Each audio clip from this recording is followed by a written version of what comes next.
Hello everyone, welcome back to my YouTube channel. So today we are going to discuss one important question, that is draw the structural isomers of butane and write their IUPAC name in common name. तो यहाँ पर हमें butane के जो possible isomers होते हैं उनके structure को ड्रॉ करना है और स्ट्रक्चर को ड्रॉ करने के बाद उनका IUPAC नेम लिखना है और साथ ही साथ उसका कॉमन नेम भी लिखना है।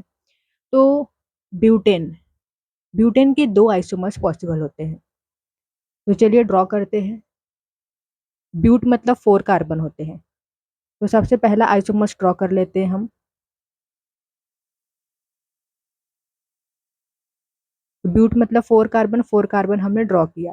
तो यहाँ पर 4 कार्बन हमने स्ट्रेट लाइन में अरेंज कर दिया है, स्ट्रेट चेन में। अब यहाँ पर इन सबके कार्बन कार्बन के बीच में सिंगल बॉन्ड लगा दो, क्योंकि यहाँ पर एन है। एन क्या होता है? Carbon carbon containing single bond. अब कार्बन की वैलेंसी को कंप्लीट कर दो।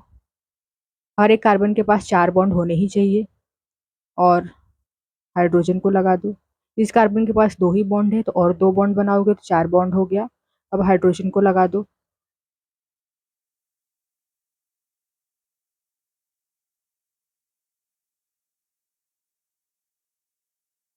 तो ये है ब्यूटेन का पहला आइसोमर्स। इसका नेम क्या है? This is butane. IUPAC name क्या होगा? ब्यूटेन।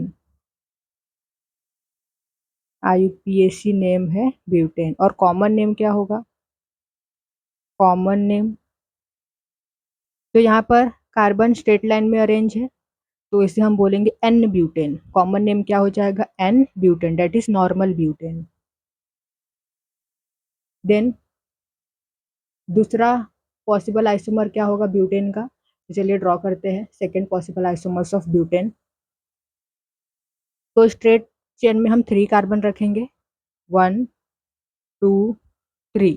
और जो फोर्थ वाला कार्बन है उसको हम यहाँ पर सेकेंड कार्बन पर इस तरीके से ड्रॉ करेंगे। अब कार्बन की वैलेंसी को कंप्लीट कर देंगे।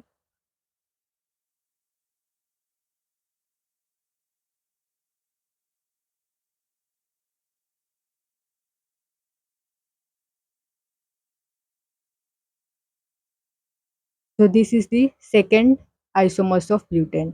इसका नेम क्या होगा? तो देखिए ये स्ट्रेट चेन है, नंबरिंग देंगे तो सेकेंड कार्बन पर प्रेजेंट है सब्स्टिट्यूएंट, डेट इज मिथाइल। तो इसका आईयूपीएसी नेम हो जाएगा, IUPAC name will be 2 methyl. Second carbon पर मिथाइल है, so 2 methyl. And main chain में 3 कार्बन है, so alkane will be propane, 2 methyl propane. And इसका कॉमन नेम क्या होगा? तो कॉमन नेम विल बी